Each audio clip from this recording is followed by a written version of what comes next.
పక్క ప్రతిపక్షాలు మాత్రం అందాల పోటీలకు సంబంధించి రాష్ట్రంలో సంక్షేమ పథకాలు అమలు చేయడం చేత కాదు, కానీ అందాల పోటీలు అయితే నిర్వహిస్తారా అనేటువంటి ఒక మాట కూడా చెప్తున్నాయి. కానీ ప్రభుత్వం చెప్తుంది ఏంటి అంటే దీనికి సంబంధించి పూర్తి స్థాయిలో అక్కడ అందాల పోటీలకు సంబంధించి మేము సహకరిస్తున్నాం తప్ప అది రాష్ట్ర ప్రభుత్వం నిర్వహించడం లేదనేటువంటి ఒక మాట అయితే చెప్తోంది. చూద్దాం ఎటువంటి పరిణామాలు ఉండబోతున్నాయనేది దీనికి సంబంధించి. రైట్, ఇదే అంశానికి సంబంధించి మనతో మాట్లాడటానికి మిట్టా నర్సేగౌడ్ గారు, కాంగ్రెస్ పార్టీ సీనియర్ నాయకులు, అలాగే మరి కాసేపట్లో రామూర్తి గారు, బీఆర్ఎస్ రాష్ట్ర సీనియర్ నాయకులు, వారు కూడా లైవ్లో జాయిన్ అవుతారు. ముందుగా నర్సేగౌడ్ గారు నమస్తే. నమస్తే సార్. ప్రతిపక్షాలు చేస్తున్నటువంటి హాట్ కామెంట్స్ అందాల పోటీలకు సంబంధించి కాంగ్రెస్ పార్టీ నిజంగా ఎలా చూస్తుంది అంటే వాళ్ళు చెప్పిన దాంట్లో ఎంతో కొంత నిజం లేకపోలేదు అని చెప్పేవాళ్ళు ఉన్నారు. సో అందులో కొంత ఈ విధంగా ఉంది అని రాష్ట్ర ప్రభుత్వం చెప్పేటువంటి పరిస్థితి కూడా ఉంది కదా. ఈ రెండు కోణాలను ఎలా చూడాలి? వాయిస్ క్లియర్ ఉందన్న? Yes please.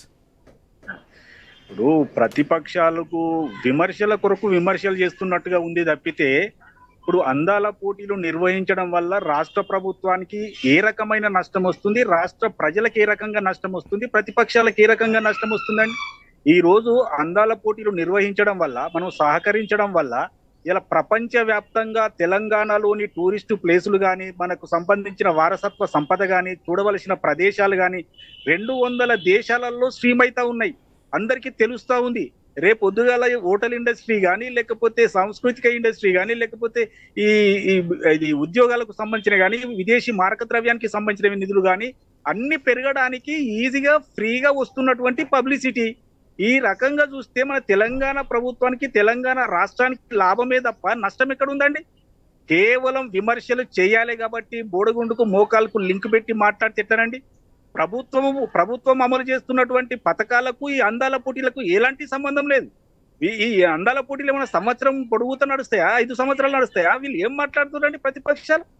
ఈ రోజు వాళ్ళు ఇది నిర్వహించడం వల్ల ప్రపంచంలో తెలంగాణకు ఒక సుస్థిర స్థానం వస్తా ఉంది. ఈ రోజు మన ఈ రామప్ప దేవాలయం కానీ, నాగార్జున సాగర్ కానీ, చౌమల్లా ప్యాలెస్ కానీ ఇలాంటి ప్లేసులన్నీ ప్రపంచ వ్యాప్తంగా ప్రాచుర్యం పొందుతాయి. రేపు పొద్దుగాల వీటిని చూడడానికి వచ్చినటువంటి విదేశీయులు విదేశీ మారక ద్రవ్యాన్ని మనకు అందిస్తారు. దేశం అభివృద్ధి చెందుతుంది, రాష్ట్రం అభివృద్ధి చెందుతుంది, ఇండస్ట్రీ పెరుగుతుంది, సాంస్కృతిక ఇండస్ట్రీ పెరుగుతుంది, కాంటాక్ట్స్ ఎక్కువైతాయి. ఇవన్నీ పక్కకు పెట్టి ఏదో విమర్శ చేసి అందాల పోటీలు నిర్వహిస్తుందా, ఇవి అవి ఏం మాటలండి మాట్లాడేది?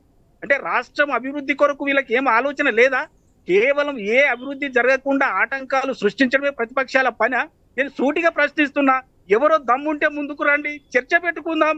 ఏ రకంగా నష్టం, ఏ రకంగా లాభమో మేము చెప్తాం. ఈ రోజు ఇది నిర్వహించడం వల్ల ప్రపంచంలో ఎక్కడ లేని పాపులారిటీ, పబ్లిసిటీ వస్తూ ఉంది. ఎన్ని కోట్లు పెడితే ఇంత పబ్లిసిటీ రావాలండి?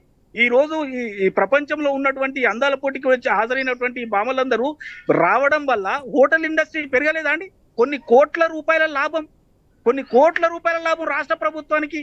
దేశంలో ఈ కార్ ఫార్ములా రేస్ దానికి సంబంధించి కూడా చేసినటువంటి విమర్శలు కూడా వారు గుర్తు చేస్తున్నారు. సరే, ట్రాఫిక్ వల్ల జనం ఇబ్బంది, ఒక నిమిషం ట్రాఫిక్ వల్ల జనం ఇబ్బంది పడ్డారు, ఎంతో కొంత దాంట్లో వాస్తవం ఉంది. కానీ ప్రపంచవ్యాప్తంగా ఈ కార్ రేసింగ్ని చూసే వాళ్ళందరూ కూడా హైదరాబాద్ అనేది ఒకటి ఉంది, హైదరాబాద్లో ఇటువంటి మౌలిక వసతులు ఉన్నాయి, ఇంత డెవలప్ చెందిందా అనేటువంటిది ప్రపంచ పటంలో ఒక గుర్తింపు వచ్చేటువంటి అవకాశం ఉంది కదా. ఆ రోజు విమర్శించిన వాళ్ళే ఈరోజు ఏ విధంగా ఇచ్చేస్తున్నారు అనేటువంటి రకరకాల మాటలు. కాంగ్రెస్ పార్టీ అసలు ఈ కోణాన్ని చూడట్లేదా? మంచి ప్రశ్న అడిగారు. నేను చెప్తా దీనికి సమాధానం. నేనే చెప్దాం అనుకున్నా, మీరు అడిగారు. నేనేమంటున్నా, ఈ కార్ రేసు చూసే వాళ్ళు ధనవంతులు ఎక్కడో ఒకరు ఇద్దరు అరా ఉంటారు.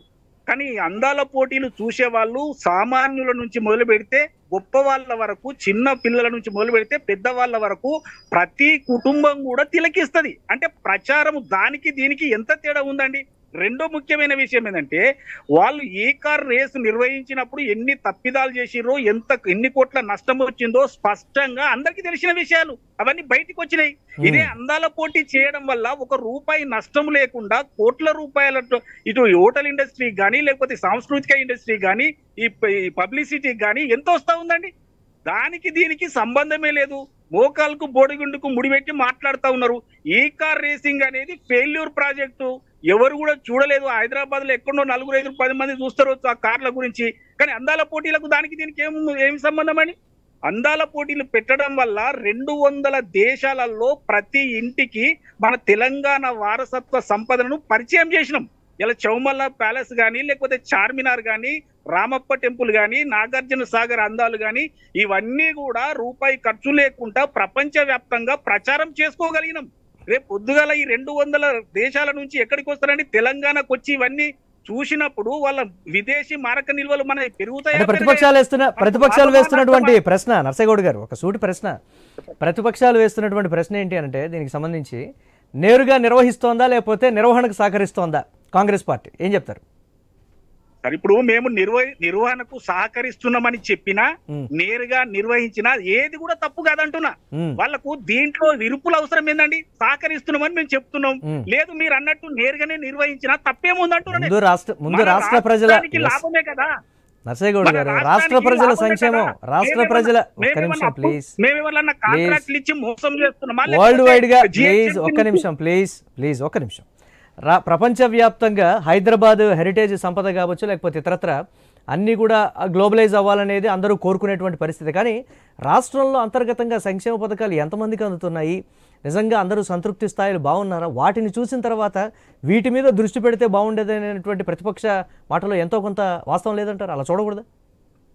ఈ రాష్ట్రంలో జరుగుతున్నటువంటి ఎకనామిక్ యాక్టివిటీస్ లో ఇది 1% కూడా కాదండి. అందాల బొమ్మల పోటీలు ఈ రోజు ఈ పోటీ జరుగుతున్నంత మాత్రాన బియ్యం అందుతలేవా? లేకపోతే బస్సులు తిరుగుతలేవా? లేకపోతే 500 గ్యాస్ బండ ఇస్తలేమా? 200 యూనిట్లు కట్ చేసినామా? లేకపోతే రైతులకు నీళ్లు ఇస్తలేమా? కరెంట్ ఇస్తలేమా? ఏదాగిందండి? ఇప్పుడు ఏదన్నా ఇది పెట్టిరు కాబట్టి అది ఆపిరు. ఎందుకు ఆపినరా అని అడిగితే మేము కూడా ఆన్సరబుల్. అరే, దానికి దీనికి సంబంధం ఏంది? ఇప్పుడు మేము ఇచ్చేటువంటి పథకాలు ఏదన్నా ఆగిపోయిందా? ఏదన్నా కట్ చేసినామా? దేని నిధులన్నా తీసుకొచ్చి వీళ్లకు పంపిణీ చేసినామా? అరే, ఏం సంబంధం లేని ప్రశ్నలు వీళ్ళు వేస్తే ఎట్లానండి? రాష్ట్రంలో ఇంతకు ముందు ఈ పోటీల కంటే ముందు ఏదైతే యాక్టివిటీస్ జరుగుతా ఉన్నాయో, ఏదైతే ప్రాయోజిత కార్యక్రమాలు జరుగుతా ఉన్నాయో, ప్రజలకు అందించే కార్యక్రమాలు జరుగుతా ఉన్నాయో, అవి యాజ్ ఇట్ ఈజ్ జరుగుతూ ఉండగానే అడిషనల్ గా ఈ ప్రోగ్రామ్ వచ్చింది. దీని వల్ల అడిషనల్ ఇన్కమే తప్పితే, అడిషనల్ గా పబ్లిసిటీ తప్పితే, సరే ప్రజలు ఎలా కన్విన్స్ చేస్తారు అంటే, ప్రజల్లో ప్రతిపక్షాలు మాట్లాడేటువంటి మాటలు కావచ్చు, చేసేటువంటి విమర్శలు కావచ్చు, అవి ప్రజల్లోకి సరే పాజిటివ్గా వెళ్తున్నాయా నెగిటివ్ వెళ్తున్నాయా అనేటువంటి పక్కన పెడితే, అప్పుడు అలా మాట్లాడారు కాబట్టి వీళ్ళు ఇలా మాట్లాడుతున్నారు అనుకునే వాళ్ళు కూడా కొంతమంది ఉంటారు. బట్ ప్రజల్ని ఎలా కన్విన్స్ చేస్తుంది కాంగ్రెస్ పార్టీ ఈ అంశానికి సంబంధించి? నేను అదే చెప్తున్నా. తెలంగాణ రాష్ట్ర ప్రజలకే కాకుండా ప్రపంచ వ్యాప్తంగా ఉన్న 800 కోట్ల ప్రజలకు కూడా నేను అప్పీల్ చేసేది ఏంటంటే, దీని వల్ల మొత్తం ప్రపంచంలో కానీ, మన దేశంలో కానీ, రాష్ట్రంలో కానీ ఎక్కడ కూడా 1 రూపాయి నష్టము లేకుండా సంపదను క్రియేట్ చేస్తా ఉన్నాము. ఇది ప్రజలు నమ్ముతా ఉన్నారు కాబట్టి పాజిటివ్ వైబ్స్ వస్తా ఉన్నాయి. ఎవరు కూడా విమర్శిస్తలేరు. ఎవరో ఒకటి పిడికడంత మనుషులు ఏదో రాజకీయాన్ని దృష్టిలో పెట్టుకొని విమర్శిస్తే అవి వెళ్ళట్లేదు ప్రజలకి.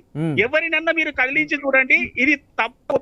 సింగిల్ పైన ఒక క్వశ్చన్ రైట్, ఇది దీనివల్ల నష్టం లేదు, మనందరికి సంపద పెరుగుతుందని చెప్తా ఉన్నారు కదా. రామూర్తి గారు ఉన్నారు, ఒకసారి బీఆర్ఎస్ సీనియర్ నాయకులు, వారితో కూడా ఒకసారి మాట్లాడదాం. రామూర్తి గారు, సారీ కాంగ్రెస్ పార్టీ చెప్తున్నటువంటి దానికి సంబంధించి, ఫార్ములా ఈ కార్ రేసింగ్ నిర్వహించినప్పుడు ఎన్ని కోట్ల రూపాయల నష్టం వచ్చిందో, ప్రజలు ట్రాఫిక్ సమస్యలతో ఎంత ఇబ్బంది పడ్డారో దాన్ని బీఆర్ఎస్ పార్టీ మర్చిపోయినట్లుంది.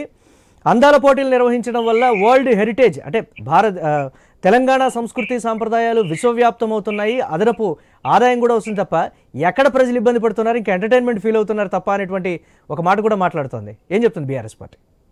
ఫార్ములా ఈ రేస్కును అదే విధంగా అందాల పోటీకి మీరు ఏదైతే పోలిక పెట్టకండి, ఎందుకంటే అది వేరు ఇది వేరు. ఎందుకంటే ఫార్ములా ఈ రేస్ అన్నది ఏంటంటే, సమాజంలో కానీ భూమి మీద ఏదైతే పర్యావరణ రక్షణ కోసం జరిగిన అదొక పోటీ. అదే విధంగా అందాల పోటీ అంటే ఇదొక రకం. ఎందుకంటే దీన్ని నేను పూర్తిగా వ్యతిరేకించాను, అలాగని ఈ టైంలో స్వాగతించాను. ఎందుకంటే సావుల టైంలో పెళ్లి మంత్రాలు, పెళ్లి మేళాలు మోగినట్టున్నది. ఎందుకంటే ఇప్పుడు యుద్ధ వాతావరణం ఉన్నది దేశంలో. ఐపీఎల్ ను రద్దు చేసుకున్నారు, రీషెడ్యూల్ చేసుకున్నారు. ఎందుకంటే ఇప్పుడు కూడా దేశం మీద ప్రేమ ఉన్న ఏ ముఖ్యమంత్రికైనా, ఏ ప్రధానమంత్రి అయినా, లేకపోతే సగటు మానవుడు ఎవరైనా కూడా వెనుకకు తీసుకుంటారు. ఈ సమయంలో ఉత్సవాలు కానీ లేకపోతే సంబరాలు కానీ వాస్తవంగా చేసుకోరు. కానీ ఈ రేవంత్ రెడ్డికి పరిజ్ఞానం లేదు, పాలన అనుభవం లేదు. అదే విధంగా ప్రజలంటే ముఖ్యంగా, ఎందుకంటే దేశం అంటే ప్రేమ లేదు. దేశం అంటే ప్రేమ ఉన్నోడు వాస్తవంగా ఇప్పుడు వెనుకకు తీసుకొని ఉంటే, సరే వెనుకకు తీసుకుంటే నష్టం వస్తుంది అనుకుంటే రీషెడ్యూల్ చేయండి, ఒక 10 రోజులు వెనుక జరపనుండే. యుద్ధ వాతావరణం అయిపోయిన తర్వాత నువ్వు అందాల పోటీని కొనసాగించుకుంటేవి. ఇప్పుడు ఇది నేను ఏమంటున్నా అంటే, ఇది వాస్తవంగా ప్రపంచ అందాల పోటీ కాదు, అనుముల రేవంత్ రెడ్డి అందాల పోటీ లాగా నడుస్తున్నది. ఎందుకంటే ఇప్పుడు ఈయనదేదో చూసుకోవాలండి, ఈయనేదో తాపత్రయపడుకుంటూ ఈయనేమో సొంతగా ఏదో క్రియేట్ చేసి మొత్తం ఆదాయం తీసుకున్నట్టు. వాస్తవం చెప్తున్నా, దీని నుంచి రాబడి ఎంత వస్తుందో ఎంత పోతుందో అన్నది సరే నిర్వహించిన తర్వాత లెక్కలు కథలు కార్ఖానాలు అవన్నీ మనం తర్వాత మాట్లాడుకుందాం. కానీ సందర్భం కరెక్ట్ కాదు. ఎందుకంటే సాగుకు పోయి నాకు బిర్యానీ పొట్లం కావాలని డొల్లి పెట్టినది ఇప్పుడు పరిస్థితి. వాస్తవంగా మాట్లాడుకుంటే దేశం మొత్తం భావోద్రేకంతో ఉన్నది. అదే విధంగా అటు సైనికులు చనిపోతున్నారు, అదే సామాన్య ప్రజలు చనిపోతున్నారు. ఈ చనిపోయే టైంలో వద్దురో ముర్రో అని మనం మొత్తుకుంటున్నాం, కానీ ఈయనకు వినబడదు. ఎందుకంటే ఈయనకు చాలా అంశాల్లో చాలా విధాలుగా చూస్తున్నాం. ఎందుకంటే నేను ఇంతకుముందు కూడా ఏదైతే రేవంత్ రెడ్డిని ఒకటి సినిమా ఉంటుందండి, స్పైడర్ సినిమాలో హెచ్ఏ సూర్య క్యారెక్టర్ తో పోలుస్తున్నా. సావు మంత్రాలు ఏదైతే సావు గాని సావు ఏడుపులు గాని పరిస్థితులు అధ్వానంగా ఉన్నప్పుడు, కరువు ఉన్నప్పుడు, అదే విధంగా మనుషులు చచ్చిపోతా ఉంటాడు ఏడుస్తుంటే ఒక రాక్షసానందం పొందుతాడు కదా హెచ్ఏ సూర్య. సేమ్ టైపు ఏదైతే రేవంత్ రెడ్డి దిగిండు. ఈయనకి ఎప్పుడైనా కరువు వచ్చినా, అదే విధంగా జనాలు చనిపోయినా ఈయన ఉత్సవాలు మాత్రం ఆపడు. ఈయన వ్యవహారం వేరు, ఈయన టైపే వేరు. ఎందుకంటే ఇలాంటి వాళ్ళు వాస్తవం చెప్తున్నా దాదాపు 1000 కోట్ల మందిలో ఒకటి పుట్టలుగా వచ్చినట్టు. వాస్తవంగా ఒకప్పుడు జనాలు ఏ విధంగా చూసేదంటే ఎప్పుడు వర్షాలు కొడతాయి, ఎప్పుడు మంచి పథకాలు వస్తాయి ఏందన్నా చూసేది. కానీ ఇప్పుడు మాత్రం ఈయన ఎప్పుడు పోతారా అన్న చూస్తున్నారు అంతే తప్ప ఈయన ద్వారా ఏ లాభం వచ్చిందండి? వచ్చిన గజాలు చూస్తున్నాం, అందరిని ఇబ్బంది పెట్టడమే. మహిళల్ని ఇబ్బంది పెట్టిండు, ఆశా వర్కర్లు ఇబ్బంది పెట్టిండు, రైతులు చూడండి ఎంత పిట్టలు రాలిపోతున్నారు. చూడండి వాళ్ళ పేపర్లో కూడా చూపెడతా. దాదాపు ఎంతమంది అండి, దాదాపు 400 చిల్లర అయిపోయింది. ఇప్పటికి 496 మంది చచ్చిపోయారండి. ఇవాడి ఏ రైతు దగ్గర పోయిండండి? అదే విద్యార్థులు చచ్చిపోయిండు, విద్యార్థుల దగ్గర పోయిందా? ఎందుకండి ముఖ్యమంత్రి ఒక ప్రజల ఆరోగ్యం బాగాలేక మొత్తం కంప్లీట్ గా అధ్వానమైన పరిస్థితిలో ఉన్నది, కరువు తాండవిస్తున్నది. ఈయన చేసుకున్న తుగ్లక్ నిర్ణయాల వల్ల రాష్ట్ర ఇమేజ్ పడిపోయింది. నేను మొన్న కూడా చెప్పిండ్రు రాష్ట్రానికి 18,500 కోట్లు వస్తుందని. 18,500 కోట్లు అంటే చిన్న విషయం కాదండి. చాలా అందరూ మీరు ఎందుకంటే ఇప్పుడు లైవ్ లో ఉన్న వాళ్ళు కానీ ప్రజలు కానీ ఆలోచించాలి. 18,500 కోట్లు 12 నెలలు 2,22,000 కోట్లు అండి సంవత్సర ఆదాయము. ఇది ఎవరు తీసుకొచ్చిందండి? గౌరవ్ కేసీఆర్ గారు తీసుకొచ్చిండు. 2,22,000 కోట్లు అంటే 2 కాళేశ్వరం ప్రాజెక్టు కట్టొచ్చు. అప్పులకు కట్టేటువంటి వడ్డీ మిత్తి ఎక్కువ ఉంది అనేటువంటి ఒక మాట కూడా రేవంత్ రెడ్డి నేను అది కూడా చెప్తా. వడ్డీలో ఇంతవరకు కట్టింది వీళ్ళు, ఇది మేము తీసుకొచ్చిన అప్పులకు వడ్డీ కట్టింది 22,000 కోట్లు మాత్రమే. ఈయన చెప్పేది ఏంటంటే నెలకు 6,500 కోట్లు కడుతున్నామని అబద్ధాలు చెప్తారు. అబద్ధాలు వినడానికి ఎవరు లేరండి. ఆర్బీఐ నివేదిక ఇచ్చింది, అన్ని నివేదికలున్నాయి. మేము చేసిన తప్పు చాలా తక్కువ. ఎందుకంటే మేము చేసిన 10 ఏళ్లలో మేము 4 లక్షల చిల్లర చేసినాం. కానీ నువ్వు వచ్చిన ఎన్ని రోజులు అవుతుంది? 16 నెలల్లో నువ్వు చేసిన అప్పు ఎంత? ఏమో అంటారు చాలా ఇవి మాటలు మాట్లాడుతూ. సరే మేము చేసిన అప్పులకు కారణాలు ఉన్నాయి. మేము ప్రాజెక్టులు కట్టాం, మేము చేసిన అప్పులతోని మెడికల్ కాలేజ్ కట్టాం, మేము తెచ్చిన అప్పులతోని ఏదైతే కలెక్టర్ సమీకృత కార్యాలయాలు కట్టాం, ఏదో హాస్టల్ తెచ్చినాం, బీసీ ఎస్సీ మైనారిటీ అన్ని విద్యార్థులకు ఒక చక్కనైన విద్యను అందించినాం, సరైన టైంలో అన్నం పెట్టినాం. నువ్వేం పెడుతున్నావు? సున్నం పెడుతున్నావు ప్రజలకు. నువ్వు వచ్చినప్పటి నుంచి ఒక్కసారి నర్సేగౌడ్ గారి దగ్గర క్లారిటీ తీసుకున్నాం. రామూర్తి గారు ఒక్కసారి నర్సేగౌడ్ గారి దగ్గర క్లారిటీ తీసుకున్నాం. ఎస్ నర్సేగౌడ్ గారు, సో అది బీఆర్ఎస్ పార్టీ వెర్షన్, దీనికి సంబంధించి ఏం చెప్తుంది కాంగ్రెస్ పార్టీ?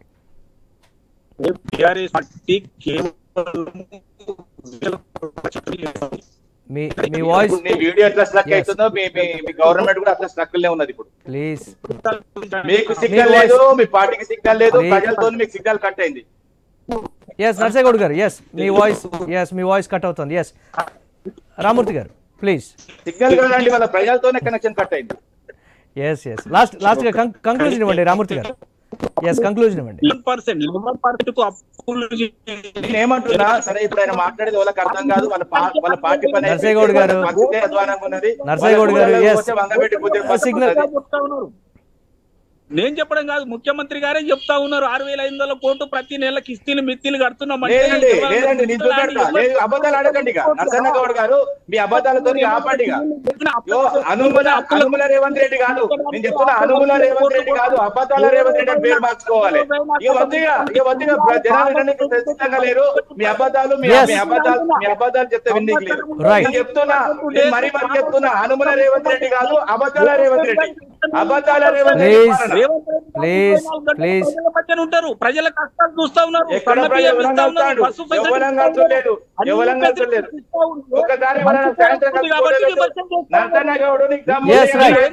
రామూర్తి గారు అండ్ నర్సేగౌడ్ గారు, థ్యాంక్ యూ రామూర్తి గారు అండ్ నర్సేగౌడ్ గారు. సారీ, ప్రభుత్వం చెప్తున్నటువంటి వెర్షన్, అలాగే బీఆర్ఎస్ పార్టీ చెప్తున్నటువంటి వెర్షన్ రైట్ చూసాం.